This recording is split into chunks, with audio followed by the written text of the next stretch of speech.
नमस्कार, मैं हूं राजीव ढोंडियाल और ब्लैक एंड व्हाइट में आप सभी का स्वागत है। नमस्कार, मैं हूं अंजना 2.0 और मेरी तरफ से भी खबरों के इस विश्लेषण में आपका स्वागत है। क्या आपको भी लगता है कि युवाओं में हार्ट अटैक के बढ़ते मामलों की वजह कोविड वैक्सीन है? पिछले 40 दिनों में कर्नाटक के हासन जिले में 22 लोगों की हार्ट अटैक की वजह से मौत हुई है और मरने वालों में आधे से ज्यादा की उम्र 19 से 45 वर्ष के बीच में थी, यानी कि मरने वालों में ज्यादातर युवा थे, ये यूथ थे। और इसीलिए एक बार फिर पूरे देश में यह सवाल है, पूरा देश अब यह जानना चाहता है कि क्या कोविड वैक्सीन लगवाने वाले लोगों को हार्ट अटैक की आशंका रहती है? अगर आपको सच में ऐसा लगता है तो आज आप हमारा यह पहला विश्लेषण जरूर देखिए, क्योंकि आज हम कोविड वैक्सीन को हार्ट अटैक से जोड़ने वाले सारे सवालों को जो है देखने वाले हैं, उनके जवाब देने वाले हैं। और उसे देखने के बाद आप समझ पाएंगे हार्ट अटैक की वजह वैक्सीन है या फिर कुछ और इसके पीछे की वजह है। इसके बाद हम बात करेंगे कांवड़ रोड पर नेम प्लेट के उस विवाद की जिसमें पहलगाम की एंट्री हो गई है। समाजवादी पार्टी के पूर्व सांसद एसटी हसन ने कांवड़ रोड पर नेम प्लेट जरूरी किए जाने की तुलना पहलगाम के आतंकी हमले से की है। सवाल उठ रहा है कि क्या कांवड़ की सियासत में पहलगाम आतंकवाद को कवर फायर नहीं दे रहा है? कांवड़ की सियासत में योगी सरकार को निशाना बनाने के लिए क्या विपक्ष ने उस लक्ष्मण रेखा को लांघा है जहां पर राजनीति और राष्ट्र नीति के बीच में फर्क जरूरी है? और अंजना 2.0 आज आपके पास कौन सी खबर है?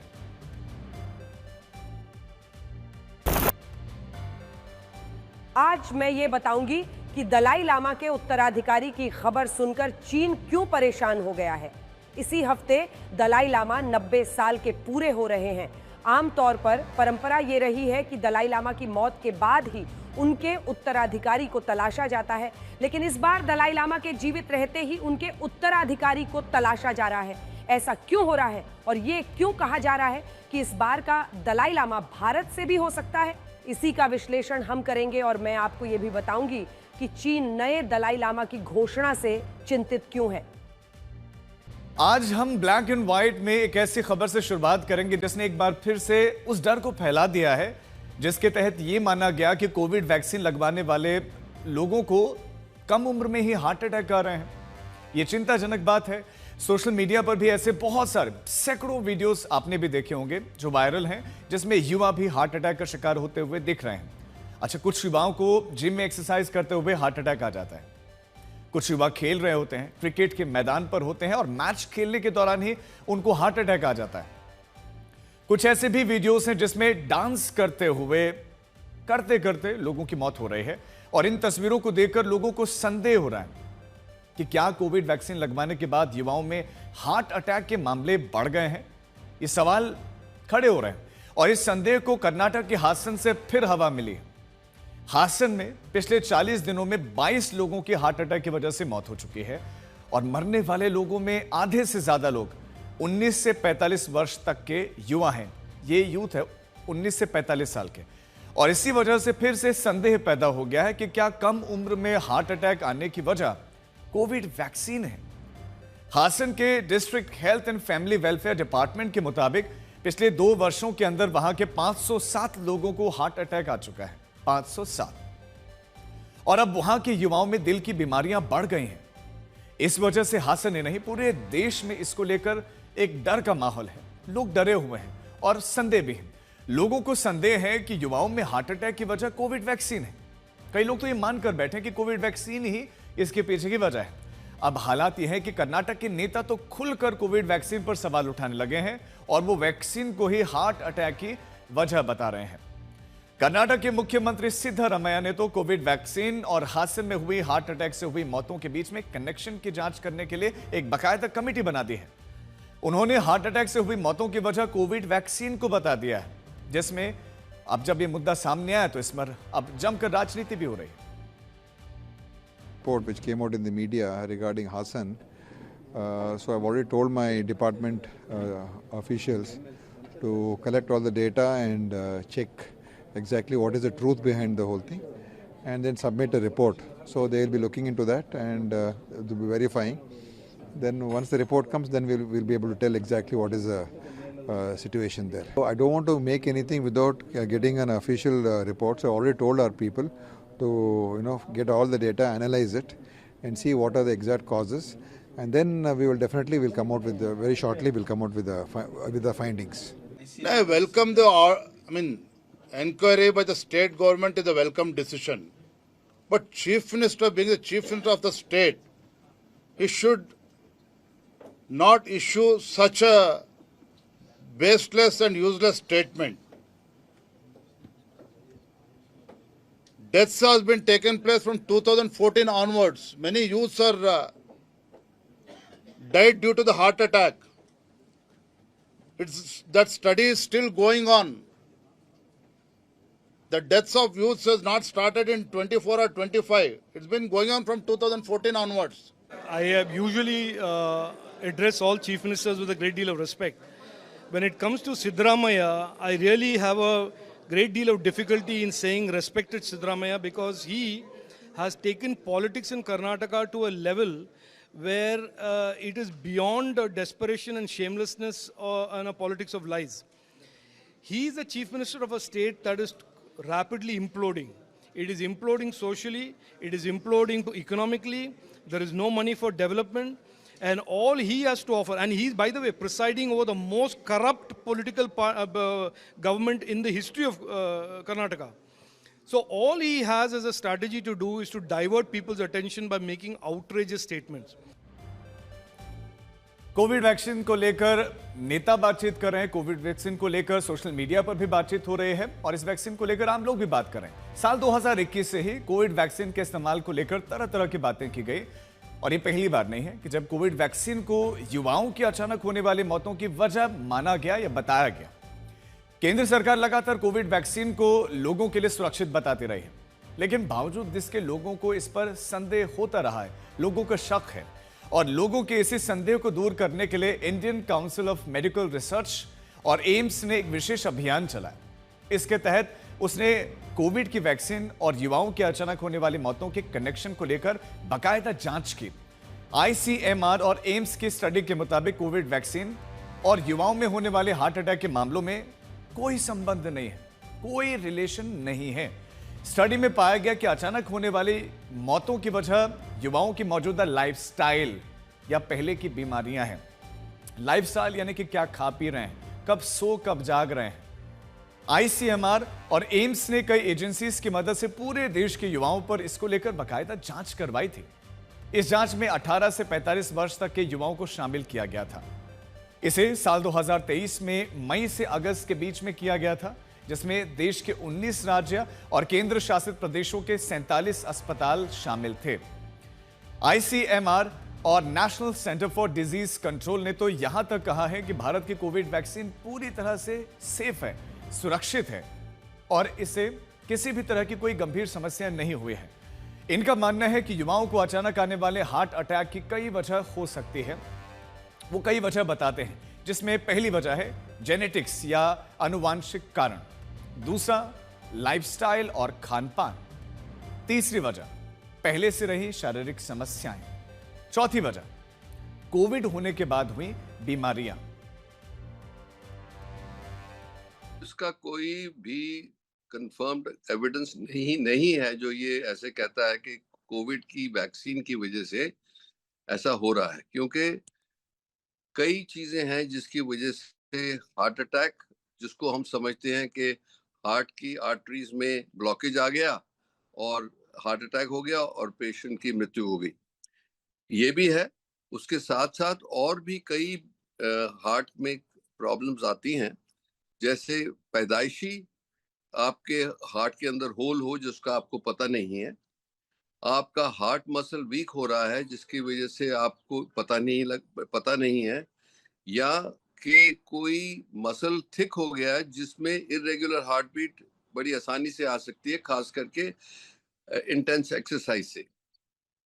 सो ये बातें भी हैं कि जिन लोगों को, और इसकी ये देखना पड़ेगा कि जो मृत्यु हुई है जिन लोगों की हाल में, जो यंग लोग हैं, उनकी जो ऑटोप्सी रिपोर्ट्स हैं उनको सबको कंपेयर करके देखा जाए कि कोई इसमें ट्रेंड है कि कोई हमें ऐसे रैंडमली अफवाह नहीं उड़ानी चाहिए कि वैक्सीन से हुआ है, क्योंकि इसकी स्टडी करी गई थी आईसीएमआर ने करी थी और काफी रिलायबल स्टडी है, जिसमें निकला था कि कोई कोरिलेशन नहीं मिला। सो इसीलिए ये वैक्सीन को ब्लेम करना सही नहीं है इस स्टेज पे। आईसीएमआर ने वर्ष 2023 में कोविड पर ही अपनी एक रिपोर्ट जारी की थी, जिसमें उन्होंने 1 अक्टूबर 2021 से 31 मार्च 2023 के बीच हुई ऐसी घटनाओं का विश्लेषण किया था, जिनमें अलग अलग कारणों से 29,000 से ज्यादा लोगों की अचानक मौत हुई थी। उसने अपनी स्टडी में पाया है कि मरने वालों में ज्यादातर लोग ऐसे थे जिन्हें या तो पहले से कोई बीमारी थी या फिर जिनकी मृत्यु किसी दुर्घटना में हुई थी। सिर्फ 729 लोग ऐसे थे जो अपनी मृत्यु से कुछ घंटे पहले तक पूरी तरह से स्वस्थ थे, लेकिन इसके बाद अचानक उन्हें हार्ट अटैक आ गया या फिर अन्य कारणों से उनकी मौत हो गई। आईसीएमआर ने इन्हीं 729 मौतों पर यह स्टडी की और यह बताया है कि इनमें से कुल 133 लोग ऐसे थे जिन्होंने कोविड की वैक्सीन नहीं लगवाई थी और 145 लोग ऐसे थे जिन्होंने वैक्सीन की 1 डोज लगवाई थी। 401 लोग वो थे जिन्होंने वैक्सीन की दोनों डोज लगवाई थी और कुल 31 लोग ऐसे थे जिन्होंने वैक्सीन की तीनों डोज लगवाई थी। स्टडी के मुताबिक कोविड के बाद जिन लोगों की सही मायनों में अचानक मौत हुई, उनमें से 81% लोग ऐसे थे जिन्होंने कोविड की कम से कम 1 वैक्सीन लगवाई थी और इसीलिए अचानक होने वाली मौतों के पीछे बहुत सारे लोग कोविड की वैक्सीन को वजह मानते हैं। लेकिन सच ये है कि इन लोगों की मौत का कारण कोविड की वैक्सीन नहीं है। आईसीएमआर को अपने स्टडी में यह भी पता चला था कि कोविड के बाद अचानक हुई मौतों में से 10% लोग ऐसे थे जिनके परिवार में पहले भी किसी सदस्य की इसी तरह से अचानक मौत हो चुकी थी। यानी इन लोगों के परिवारों में ऐसी मौतों की फैमिली हिस्ट्री थी। इसमें से 18% लोग ऐसे थे जो जरूरत से ज्यादा शारीरिक गतिविधियां कर रहे थे और ज्यादा थकान की वजह से इनकी अचानक मौत हो गई। इनमें कुछ लोग ऐसे थे जो कोविड होने के बाद जरूरत से ज्यादा व्यायाम कर रहे थे। 27% लोग ऐसे थे जो स्मोकिंग यानी धूम्रपान करते थे और अपनी अचानक हुई मृत्यु से पहले भी उन्होंने स्मोकिंग की थी। इसके अलावा 27% लोग ऐसे थे जो शराब पीते थे और इनमें भी 7% को नशे की लत थी। इन नतीजों के आधार पर आईसीएमआर ने उस वक्त भी ये दावा किया था कि भारत में अचानक होने वाली मौतों का कारण कोविड की वैक्सीन नहीं है। वर्ष 2021 में कोविड वैक्सीन के लॉन्च होने के बाद से ही उस पर संदेह किया जाता रहा है। कोविड वैक्सीन के असर को लेकर कई तरह के सवाल उठाए गए हैं। ये सवाल इसलिए उठते हैं क्योंकि अन्य बीमारियों की वैक्सीन की तुलना में कोविड की वैक्सीन रिकॉर्ड तोड़ समय में बना दी गई थी। इसीलिए लोगों को शक है कि यह वैक्सीन असरदार नहीं है और लोगों के दिल पर इसका बुरा असर पड़ता है। ये लोगों का संदेह, उनका शक है। और आमतौर पर जब किसी गंभीर बीमारी की वैक्सीन बनाई जाती है तो उसको कई पैमानों पर परखा जाता है, कई पैमानों पर उसकी जांच होती है और वैक्सीन को लॉन्च करने से पहले उसे 5 स्तरों से गुजरना पड़ता है। ये 5 स्तर कौन कौन से आपको बताते हैं। पहला स्तर है रिसर्च, दूसरा है प्री क्लिनिकल ट्रायल, तीसरा है क्लिनिकल ट्रायल, चौथा है कानूनी अनुमति मिलना और 5वां फिर वैक्सीन का निर्माण। इस पूरी प्रक्रिया में सामान्य तौर पर 10 से 15 साल लग जाते हैं। 10 से 15 साल। उदाहरण के तौर पर पोलियो और चिकन पॉक्स जैसी बीमारियों की वैक्सीन बनाने में कई दशक लग गए, कई दशकों का इसमें समय लगा। साल 1908 में पहली बार पोलियो के वायरस की पहचान की गई थी, लेकिन इसकी वैक्सीन साल 1955 में आई थी। अब आप सोचिए, पोलियो जैसी बीमारी की वैक्सीन बनाने में 47 साल लग गए थे। इसी तरह साल 1950 में पहली बार चिकन पॉक्स के वायरस वेरिसेला जोस्टर की पहचान की गई थी, लेकिन इस बीमारी की वैक्सीन पूरे 40 साल बाद बन पाई, जो इसकी जो वैक्सीन बनी 1955 में। और इसीलिए यह शक जताया जाता है कि कोविड की वैक्सीन बनाने में ढिलाई बढ़ती गई और यही वैक्सीन युवाओं को आ रहे हार्ट अटैक का कारण है। हार्ट अटैक को लेकर हमने एनसीआरबी से कुछ आंकड़े जुटाए हैं। इनमें पता चलता है कि कोविड से पहले और कोविड के बाद हार्ट अटैक के मामलों में बहुत ज्यादा अंतर नहीं आया, यानी कि जो हम सोच रहे हैं ऐसा नहीं है। आंकड़े क्या बताते हैं वो आपको बताते हैं। साल 2018 से साल 2019 में 53,769 लोगों को हार्ट अटैक आया और कोविड के बाद 2 सालों में यानी कि 2021 और साल 2022 में 60,870 लोगों को हार्ट अटैक आया। यह आंकड़ा आपके सामने है। यानी कि जिस तरह से वैक्सीन से हार्ट अटैक के बढ़ते मामलों को लेकर दावा किया जा रहा है, आंकड़े उसका समर्थन नहीं करते हैं। इसमें यह भी पता चलता है कि वैक्सीन हार्ट अटैक का कारण नहीं है, क्योंकि जब देश में कोविड नहीं था तभी तो हार्ट अटैक के मामले लगभग उतने ही थे जितने कि अब सामने आ रहे हैं। हालांकि कई मेडिकल रिसर्च में यह बात जरूर सामने आ चुकी है कि जिन लोगों को कोविड हुआ था उनमें दिल की बीमारियां 25% तक बढ़ी हैं। और अभी हाल ही में हार्ट अटैक को लेकर दिल्ली के एक बड़े अस्पताल ने दावा किया कि साल 2020 से लेकर फरवरी 2025 तक हार्ट अटैक के 50% शिकार 40 वर्ष से कम उम्र के युवा हैं। 40 साल से कम इनकी आयु है। और उनके मुताबिक युवाओं में हार्ट अटैक की वजह वैक्सीन नहीं बल्कि उनकी खराब जीवन शैली है। उनका खराब खान पान, तनाव, स्ट्रेस लेते हैं युवा, और शराब, सिगरेट का सेवन करना है। और इसी तरह से दिल्ली के आकाश हेल्थ केयर ने 5 सालों तक की गई अपने एक रिसर्च में दावा किया है कि कोविड के बाद हार्ट अटैक के मामले लगभग 2 गुने हुए हैं। साल 2024 में नेशनल इंस्टीट्यूट ऑफ हेल्थ की एक स्टडी में यह पाया गया कि जो लोग कोविड से संक्रमित हुए थे उनको दिल की बीमारियों और स्ट्रोक होने का खतरा ज्यादा है। NIH ने 3 साल में 2 लाख से ज्यादा लोगों पर यह स्टडी की थी। NIH ने यह भी पाया कि ऐसे लोग जिन्हें कोविड के दौरान अस्पताल में भर्ती करने की नौबत आई थी उनमें से यह खतरा 4 गुना उनमें ज्यादा है।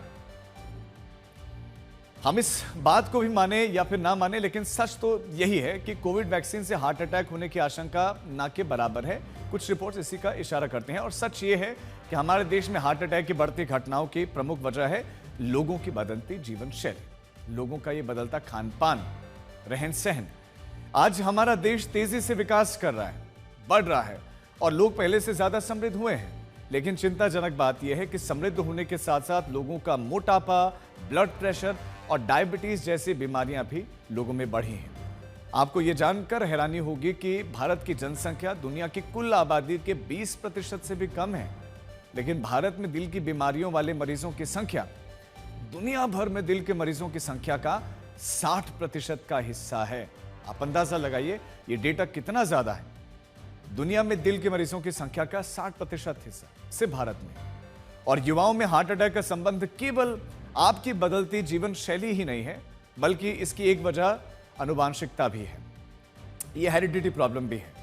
अक्सर ऐसा माना जाता है कि जो लोग नियमित रूप से एक्सरसाइज करते हैं, योगा करते हैं, संतुलित आहार लेते हैं, शराब और सिगरेट से दूर रहते हैं, उन्हें दिल की बीमारियां और हार्ट अटैक नहीं होता है। लेकिन जब ऐसे लोगों को हार्ट अटैक आ जाता है तो लोग सोच में पड़ जाते हैं जो सिगरेट, शराब इन सब से दूर रहते हैं।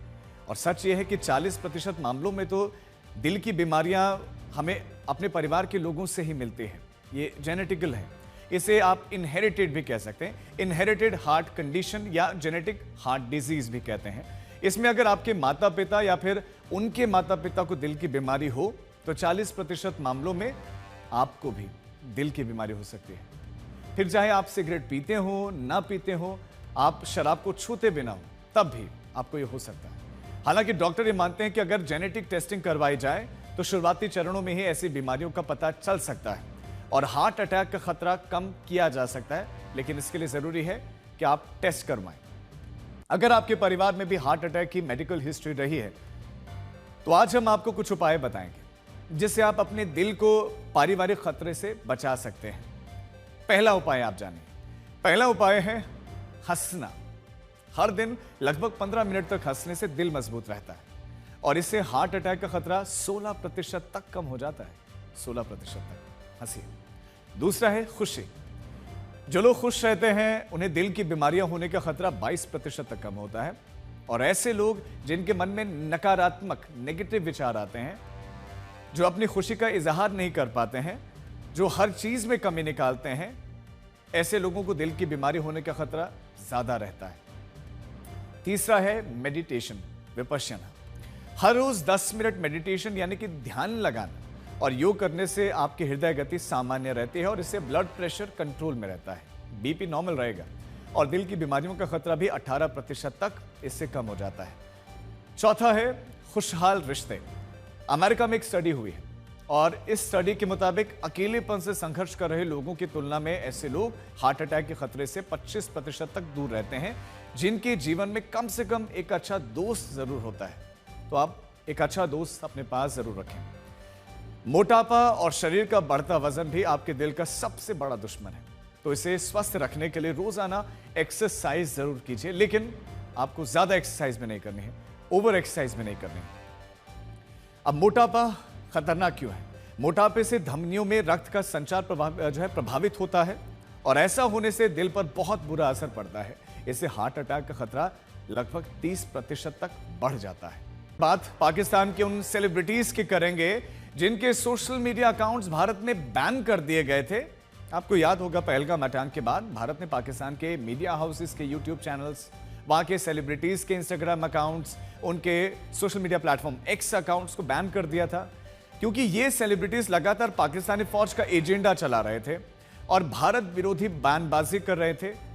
लेकिन अब खबर मिल रही है कि इनमें से बहुत से सेलिब्रिटीज के अकाउंट्स फिर से भारत में दिखने लगे हैं और ऐसे ही दो एक्टर हैं, मावरा हुसैन और सबा कमर। इनका इंस्टा अकाउंट भारत में फिर से एक्टिव हो गया है, दिखने लगा है। इसके अलावा यमुना जैदी, दानिश तैमूर, अहमद रजा मीर जैसे कलाकारों के अकाउंट्स भी भारत में एक्टिव हो चुके हैं, यानी कि दिखने लगे हैं। मावरा हुसैन हिंदी फिल्म सनम तेरी कसम में नजर आ चुके हैं और सनम तेरी कसम पार्ट 2 में भी वो थी, लेकिन अब कहा जा रहा है कि वो इस फिल्म में नहीं है।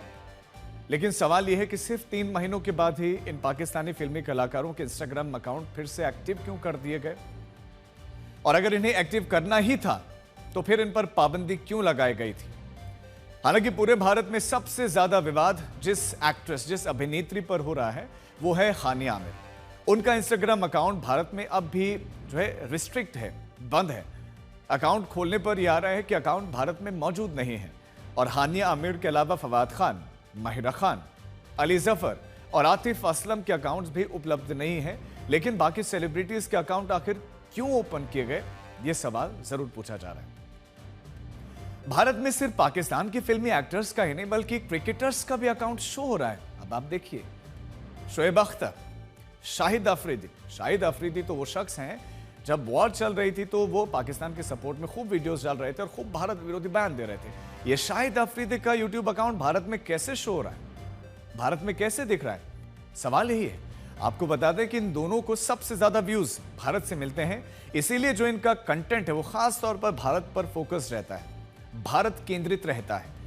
खास तौर पर शोएब अख्तर तो भारत के खिलाड़ियों को, भारत के क्रिकेटर्स की खूब तारीफ करते रहते हैं ताकि उन्हें यूट्यूब के जरिए भारत से व्यूज मिले, और व्यूज यानी कि पैसा। लेकिन जब भारत ने ऑपरेशन सिंदूर किया तो शाहिद अफरीदी ने तो बाकायदा पाकिस्तान की फौज के लिए फर्जी जीत की रैली तक निकाल दी थी। और अब सोचिए कि ऐसे भारत विरोधी का अकाउंट भारत में फिर से दिखने लगा है। शाहिद अफरीदी जैसा भारत विरोधी फिर से भारत से मिलने वाले व्यूज के जरिए भारत से पैसा कमाएगा और फिर भारत विरोधी ही बातें फैलाएगा। इसके अलावा पाकिस्तान के बाकी मीडिया हाउसेस के भी यूट्यूब चैनल्स भारत में दिख रहे हैं। ये सारे चैनल पहलगाम हमले के बाद से बंद चल रहे थे, इन्हें भारत में देखा नहीं जा सकता था क्योंकि सरकार ये नहीं चाहती थी कि इन चैनल के माध्यम से पाकिस्तान अपना कोई भी एजेंडा भारत में चला सके।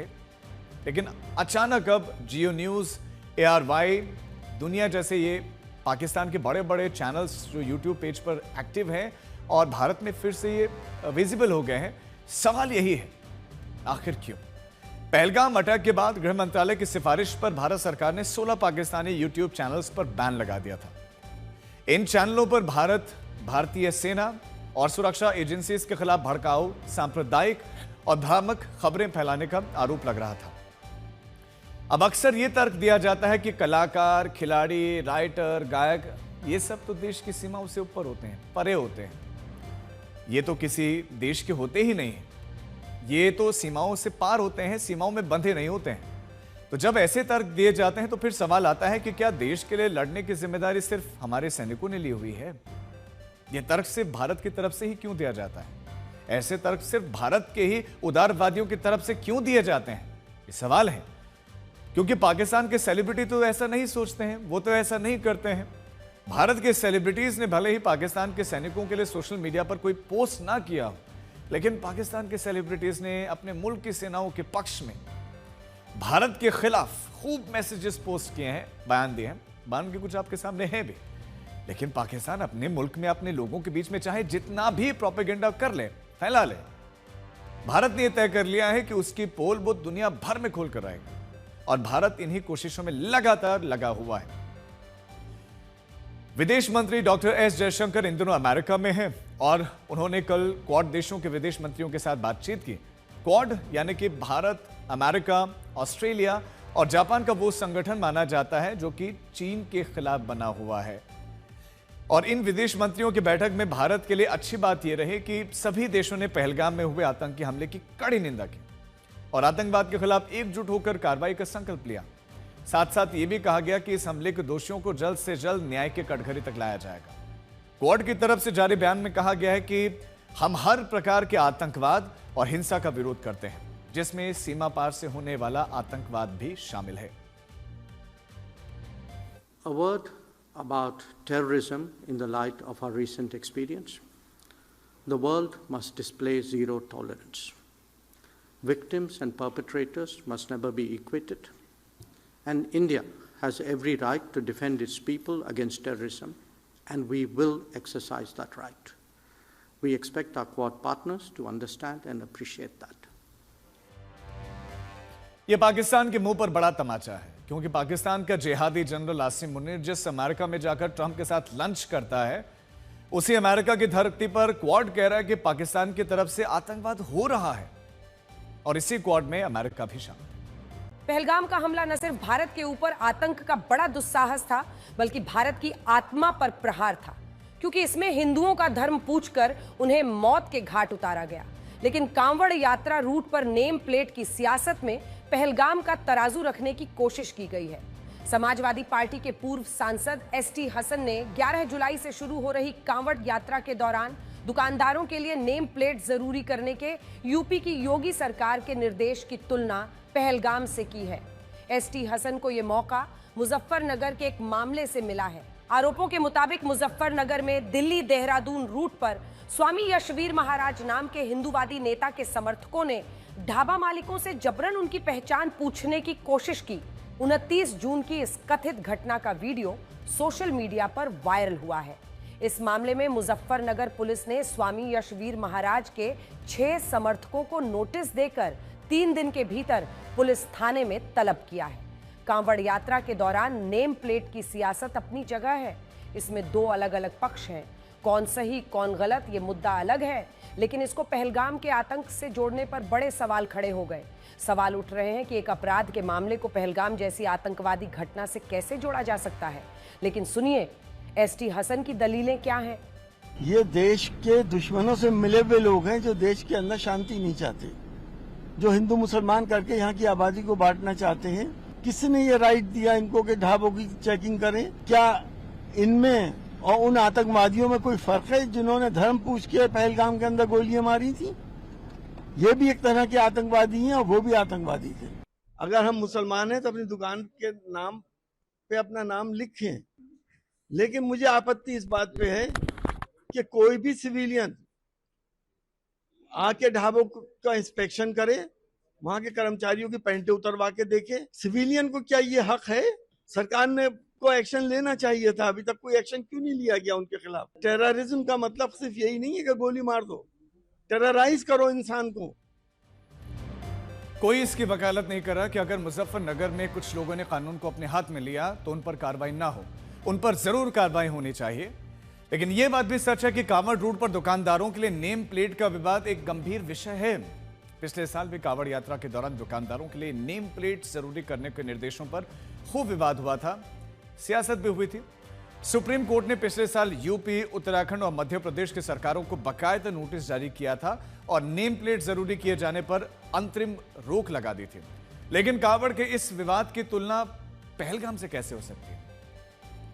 22 अप्रैल की पहलगाम की वारदात ने भारत को हिलाकर रख दिया था। बहुत कुछ बदला था। उस अटैक में लोगों का धर्म पूछकर उनको मारा गया था। उस अटैक का मकसद था भारत में विभाजन पैदा हो, हिंदू मुसलमान लड़े। मकसद था कि कश्मीर में प्रोग्रेस रुके। लेकिन पहलगाम के बाद से भारत ने आतंकवाद के खिलाफ अपनी सुरक्षा नीति को बदल दिया। आतंकी और उन्हें शह देने वाले स्टेट एक्टर्स में कोई फर्क नहीं करेंगे, स्पष्ट कहा। एक्ट ऑफ टेरर को एक्ट ऑफ वॉर माना जाएगा। आतंकवाद पर परमाणु ब्लैकमेल हम नहीं सहेंगे। यह भारत के क्लियर स्टैंड थे। पहलगाम के हमले पर भारत ने क्वाड से लेकर एससीओ जैसे मंचों पर भी पाकिस्तान को आईना दिखाया। लेकिन क्या जब कांवड़ नेम प्लेट विवाद को पहलगाम से जोड़ा जाएगा तो यह आतंकवाद को कवर फायर देने का काम नहीं करेगा? ये सवाल है। जरा मेमोरी रिफ्रेश कीजिए और देखिए पहलगाम में क्या कुछ हुआ था।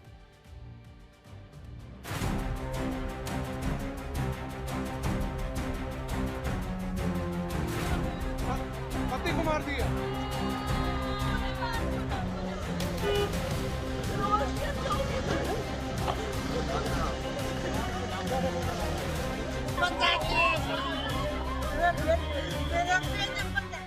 आज कांवड़ विवाद की तुलना पहलगाम के आतंकवाद से करने की कोशिश की गई। आप याद कीजिए, कभी भगवा आतंकवाद जैसे शब्द भी कहे गए थे। इसीलिए कांवड़ पर एसटी हसन के बयान पर आज इतना हंगामा मचा है। हालांकि इन सवालों को भी नजरअंदाज नहीं किया जा सकता कि मुजफ्फरनगर में कोई व्यक्ति या संगठन जबरन लोगों की पहचान जानने की कोशिश कैसे कर सकता है। विपक्ष का आरोप है कि ये नौबत इसलिए आई है क्योंकि ऐसे लोगों को योगी सरकार की शह मिली हुई है। आरोपों के घेरे में आए स्वामी यशवीर महाराज मुजफ्फरनगर के बघारा में योग साधना आश्रम चलाते हैं। ये आश्रम धर्म परिवर्तन के खिलाफ घर वापसी जैसे अभियान चला चुका है।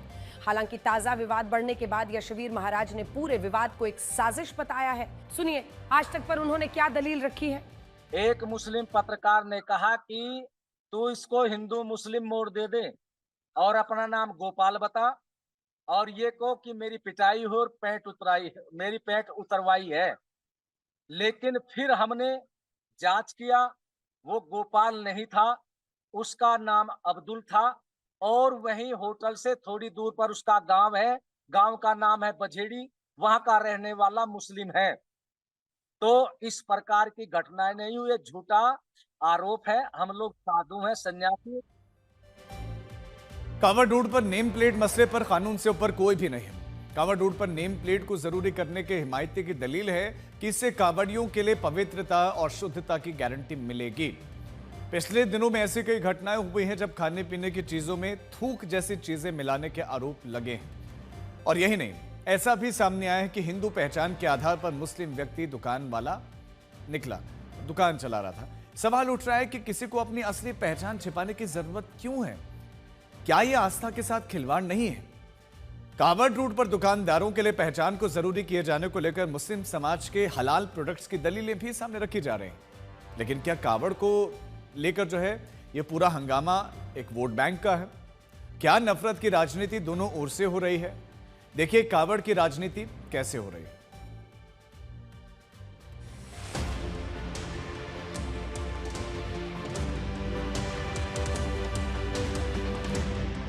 ये समझ में नहीं आ रहा कि 10 साल पहले इन जगहों पर कुछ नहीं होता था, पीसफुली सब कांवड़ यात्रा जाते थे। अब ये क्यों हो रहा? वो होटल पे गए, एक पकड़ लिए एक आदमी को, उसका आधार कार्ड दो, बोले वो नहीं। ये होते कौन? ये विजिलेंटी होते कौन ग्रुप्स? ये सरकार चला रहे या फिर एडमिनिस्ट्रेशन सरकार चला रहा? उसका आधार कार्ड नहीं मिला तो बोले पैंट उतारो। क्या है ये गंदगी है? वहाँ आतंकवादियों ने धड़प पूछकर चुन चुनकर हिंदुओं की हत्या करने का काम किया था। यह हम लोग किसी की न हत्या कर रहे हैं, न कोई धर्म पूछ रहे हैं। हम लोग केवल जो जिसका प्रतिष्ठान है स्थिति स्पष्ट कराने कह रहे हैं, जिससे ताकि किसी भी प्रकार की कोई दुविधा, असमंजस या धोखाधड़ी की कोई स्थिति पैदा न हो। अगर हिंदू धर्म के नाम पर आप होटल खोले हो तो उसमें भी उसी संस्कार, उसी इबादत की सोच के लोग जाते हैं। लेकिन अगर उसके अंदर कुछ और होता है तो एक तरीके से धोखाधड़ी और तमाम उसके साथ वायलेंस क्रिएट होता है। तो ऐसा न हो, इसके लिए हमको लगता है ऐसा किया गया और कुछ है। कौन होगा अगली दलाई लामा और चीन को इससे क्या आपत्ति है? क्या अगला दलाई लामा चीन का होगा, तिब्बत से होगा या फिर कहीं बाहर से हो सकता है?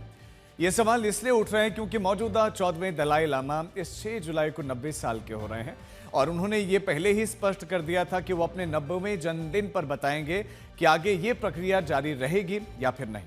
आज दलाई लामा ने यह साफ कर दिया है कि दलाई लामा की पूरी प्रक्रिया और संस्था जारी रहेगी, क्योंकि पहले ये सवाल उठ रहे थे कि उनकी मौत के बाद उत्तराधिकारी होगा या नहीं। तो आज धर्मशाला से जारी एक वीडियो संदेश के जरिए दलाई लामा ने साफ किया कि गादेन फोड्रांग ट्रस्ट के पास भविष्य के दलाई लामा को पहचानने का पूरा अधिकार होगा। साथ ही यह भी कह दिया है कि नए दलाई लामा के चयन में किसी भी दूसरे का कोई भी अधिकार नहीं होगा।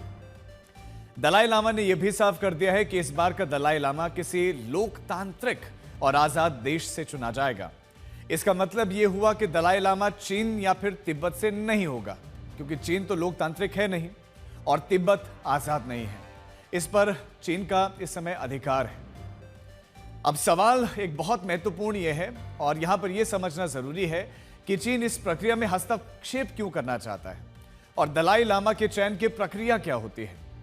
यह हम आपको आगे बताएंगे क्योंकि यह बहुत ही दिलचस्प प्रक्रिया है। लेकिन उससे पहले यह जानना जरूरी है कि दलाई लामा कौन होते हैं और ये इतने महत्वपूर्ण क्यों होते हैं। दलाई लामा को आप तिब्बत का धार्मिक या प्रशासनिक प्रमुख कह सकते हैं, यानी कि वो तिब्बती बौद्धों के धर्मगुरु भी हैं और उनके राजा भी होते हैं। तिब्बत में दलाई लामा को चुनने की एक पूरी प्रक्रिया होती है जो पिछले सैकड़ों वर्षों से होती आ रही है।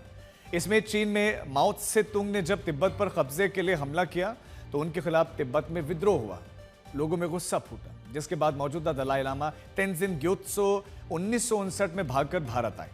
तब से वो निर्वासित तौर पर भारत में ही रह रहे हैं। हिमाचल प्रदेश के धर्मशाला में वो रहते हैं और वहीं से तिब्बत की निर्वासित सरकार चलाते हैं। मौजूदा 14वें दलाई लामा का जन्म 6 जुलाई 1935 को नॉर्थ ईस्टर्न तिब्बत के एक किसान परिवार में हुआ था। जब वो सिर्फ 2 साल के थे तो उन्हें दलाई लामा का पुनर्जन्म माना गया। हालांकि इसकी बाकायदा एक प्रक्रिया होती है, वो हम आगे आपको बताएंगे कि प्रक्रिया क्या होती है। 1940 में तिब्बत की राजधानी लासा के पतोला पैलेस में वो आधिकारिक तौर पर तिब्बतियों के धर्मगुरु यानी कि दलाई लामा बने। अब इसकी पूरी पॉलिटिक्स भी आपको संक्षेप में समझनी चाहिए। चीन ने तिब्बत पर कब्जा करके रखा हुआ है। वो तिब्बत का स्वायत्त शासित क्षेत्र इसको मानता है अपना, यानी कि वो ये कहता है कि उसने तिब्बत को अपने ऑटोनॉमस रीजन बनाया हुआ है। हालांकि ऐसा है, तिब्बत पूरी तरह से चीन ने इस पर कब्जा करके रखा हुआ है। अब 14वें दलाई लामा तो चीन की सरकार के उनके जुल्म सितम के खिलाफ थे ही, क्योंकि उन्हीं से परेशान होकर वो भागकर भारत में पहुंचे थे। चीन चाहकर भी 14वें दलाई लामा पर कोई भी विवाद नहीं कर पाया, क्योंकि उनकी चयन प्रक्रिया पर किसी तरह का कोई भी विवाद नहीं था। वो तो चीन के कब्जे से पहले ही दलाई लामा बन गए थे। चीन ने तिब्बत में सब कुछ करके देख लिया, जबरदस्ती कब्जा करके देख लिया, पूरी तरह से अपने पॉलिटिकल कंट्रोल में भी इसे लाकर देख लिया। लेकिन तिब्बत पूरी तरह से चीन के कब्जे में नहीं आया। चीन को लगता है कि अगर दलाई लामा उसके पक्ष में अगर होगा तो तिब्बत पर शासन करना उसके लिए आसान होगा, क्योंकि दलाई लामा तिब्बती बौद्धों के सबसे बड़े धर्मगुरु हुए। इसीलिए चीनी दलाई लामा के चयन की इस प्रक्रिया पर लगातार अड़ंगा लगा रहे हैं। लेकिन मौजूदा 14वें दलाई लामा ने यह भी स्पष्ट कर दिया है कि इस बार के दलाई लामा चीन से नहीं चुने जाएंगे, वो लोकतांत्रिक जगह से चुने जाएंगे। दलाई लामा ने स्पष्ट कर दिया है कि उनके उत्तराधिकारी का जन्म और जन्म के लिए जो परंपरा चल रही है, पुनर्जन्म की परंपरा जारी रहेगी। और चीन कह रहा है कि दलाई लामा को पुनर्जन्म के जरिए पहचानने के लिए चीन की केंद्र सरकार की मंजूरी लेनी होगी। अब सवाल यह है कि दलाई लामा चीन से बाहर ही पैदा होंगे और उनका पुनर्जन्म इस बार चीन में नहीं होगा। ये कैसे तय होगा? क्योंकि कौन कहां पैदा होगा ये कैसे तय हो सकता है? इस पर यह तर्क दिया जा रहा है कि पहले भी बहुत से दलाई लामा चीन से बाहर पैदा हुए थे, जैसे कि तीसरे दलाई लामा का जन्म मंगोलिया में हुआ था। छठे दलाई लामा आज के अरुणाचल प्रदेश के तवांग जिले में पैदा हुए थे। इसीलिए ये तर्क तो काम नहीं करेगा कि दलाई लामा सिर्फ चीन में ही पैदा हो सकते हैं। असल में चीन ये चाहता है कि दलाई लामा की परंपरा जारी तो रहे, लेकिन चीन का उसमें पूरा अधिकार रहे। दलाई लामा तिब्बत में अपने आवास पतोला पैलेस में बैठे। चीन मौजूदा दलाई लामा को अपना विरोधी मानता है।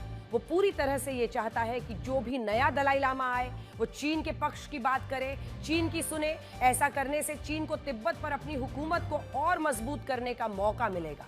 There is no traditional kind of restriction. Dalai Lama should born in Tibet. Dalai Lama born in Mongolia, the third one, and Dalai Lama born if today in India, the sixth Dalai Lama, and there's no nationality or geographical boundary. Living instructions will necessary when there is a transition from one Dalai Lama to another Dalai Lama. His Holiness is in good health, and he promised to live a much long life. So therefore, it is only an indication. Then the occasion comes, he will give the instructions, and it is not necessary at this moment. I think it's entirely dependent on Chinese government. Previous times they expressed their interest in inviting His Holiness the Dalai Lama to China and Tibet, and His Holiness has at many occasions expressed his wish to visit China and Tibet if it's possible.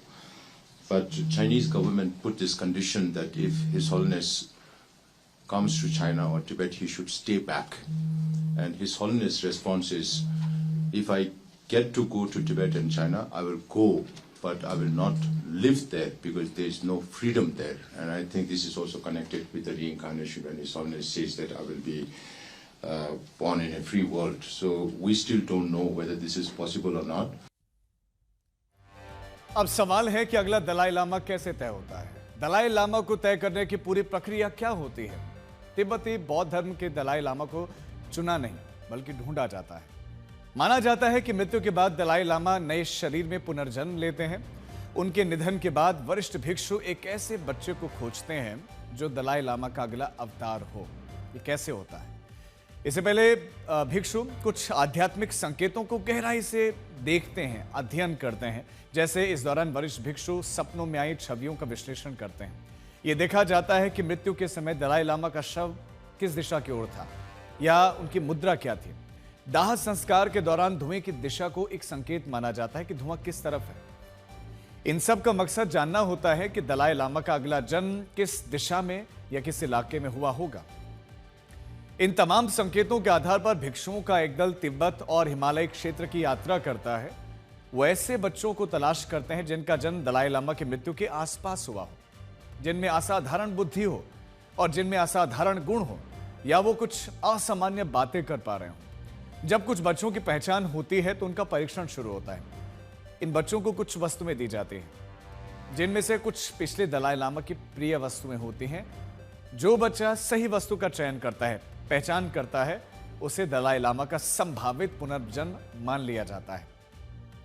अगर वो बच्चा पुराने दलाई लामा के किसी नजदीकी व्यक्ति, स्थान या वस्तु को पहचान लेता है तो इन्हें भी मजबूत संकेत के तौर पर माना जाता है। इन परीक्षणों के बाद ज्योतिषीय गणनाएं और चर्चाएं होती हैं और फिर इस बच्चे को नया दलाई लामा घोषित कर दिया जाता है।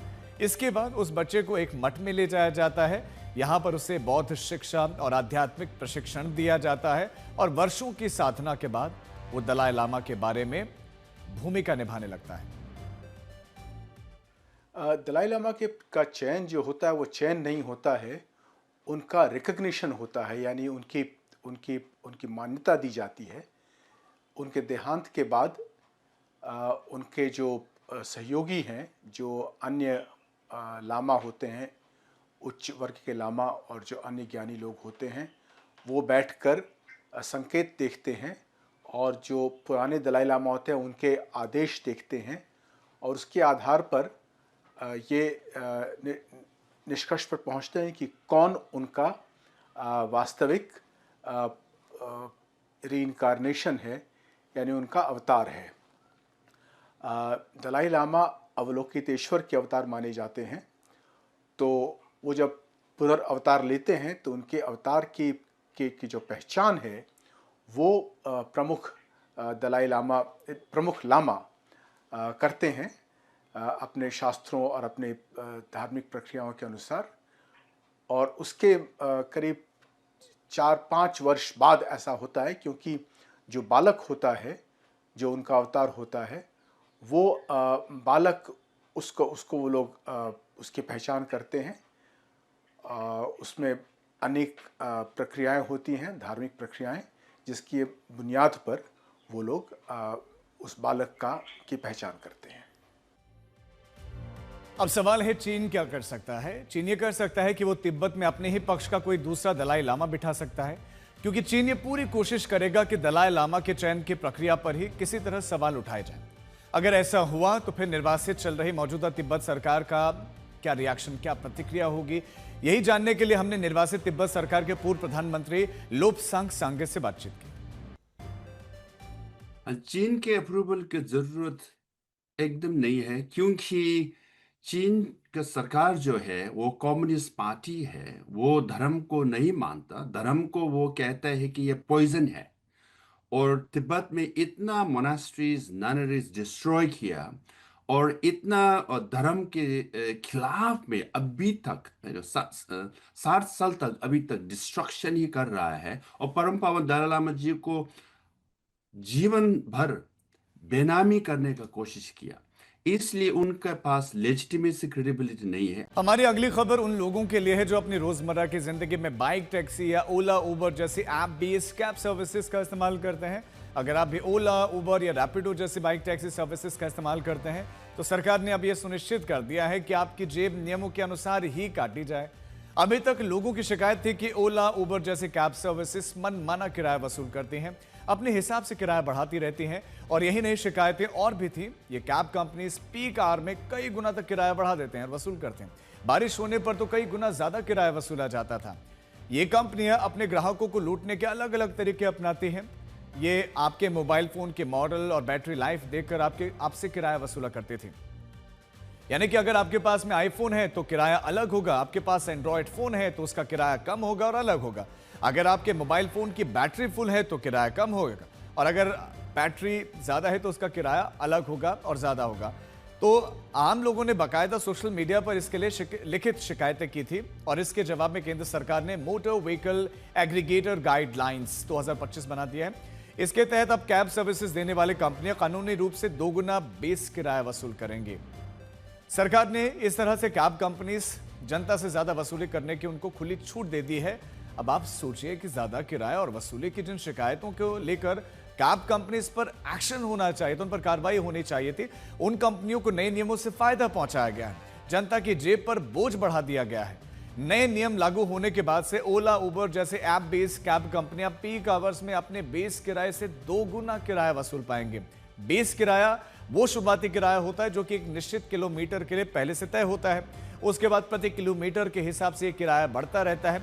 अब मान लीजिए कि नोएडा से आपको कहीं जाना है तो कैब का बेस किराया आमतौर पर यात्रा की शुरुआती 5 किलोमीटर के लिए 100 रुपए तक होता है, लेकिन अब से ये बेस किराया पीक आवर्स में 200 रुपए तक होगा, यानी कि डबल हो जाएगा। पीक आवर्स को वो समय होता है जब आप ऑफिस जाने का टाइम भी इसे कह सकते हैं। ये समय सुबह लगभग 8 बजे से 11 बजे तक रहता है और शाम को 5 बजे से 9 बजे तक माना जाता है, जब सबसे ज्यादा लोग सड़कों पर होते हैं, गाड़ी ढूंढ रहे होते हैं। इस समय में ऑफिस जाने वाले लोग cab, auto, metro, bike, taxi का सबसे ज्यादा इस्तेमाल करते हैं। ऐप बेस्ड कैब सर्विसेज देने वाली कंपनियों के लिए पीक आवर्स वो समय होता है जब लोगों के लिए यात्रा करना बहुत जरूरी होता है, लेकिन परिस्थितियां अनुकूल नहीं होती, जैसे कि बारिश का मौसम हो या फिर कोई त्योहार हो। इसके अलावा अगर आपके शहर में कोई बड़ा इवेंट होने वाला हो तो भी पीक आवर्स मानकर किराया बढ़ा दिया जाता है। इस मनमानी पर लगाम लगाने के बजाय नए नियम से इन कैब कंपनियों को नियमों के अनुसार ज्यादा वसूली की इजाजत दे दी गई है और शिकायत पर अब कार्रवाई भी नहीं होगी। अगर आपको यह लगता है कि आप कैब सर्विस का इस्तेमाल नॉन पीक आवर्स में करते हैं और इससे आपको फर्क नहीं पड़ेगा तो भी आप गलत हैं। नए नियम के मुताबिक नॉन पीक आवर्स में भी बेस किराया तय कर दिया गया है। जीवन में ऐसे बनो कि लोग आपके आने का इंतजार करें, जाने का नहीं।